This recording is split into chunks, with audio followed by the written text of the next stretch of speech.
ప్రపంచంలో దాని లైఫ్ లో నేను చూపించినది టార్చర్ ఎవరు చూపించలే కావచ్చు. అయితే ఏమైంది, ఇద్దరం కలిసి పోయినాం. ఆడికి వాసన పెగ్గేయడానికి వచ్చిండు. వచ్చి ఏం చేసిండు, నా లైఫ్ లా ఇది తప్పు, ఈ రకంగా ఉండాలి, ఇట్లా చెయ్యాలి, ఆడపిల్లలు ఇది పోవద్దు అని చెప్పిన ఏకైక వ్యక్తి ఎవరంటే అది వాసమామనే.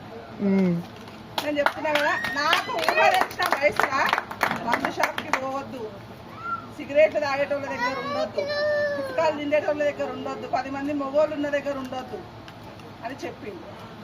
ఆ రోజు పోయి వచ్చినాక కొట్టిండు. వాస్తవానికి చెప్పాలంటే నన్ను ఎవరు ఒక దెబ్బ కొట్టారు, మామ నన్ను కొట్టి ఒకసారి అక్కడ కనిపించిన కాళ్ళు కొడతా అన్నాడు. ఆ రోజు తప్ప నేను ఈ రోజు వరకు కూడా నేను ప్రపంచాన్ని అంతా ఏలొస్తున్నా, ఒక మందు షాప్కే పోలేను. నా టాలెంట్ కి నేను హైదరాబాద్ లా మొత్తం ఏలొస్తున్నా. నేను పోంది అంటే ఒక మందు షాప్ వేసినట్టు.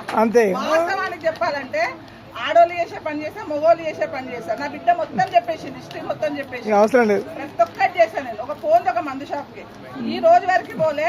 ఈ రోజు వరకు కూడా దాని టేస్ట్ తెలియదు. నాకు అమ్మవారు వచ్చింది, ప్రతి ఒక్కరు కళ్ళు తాగుతారట.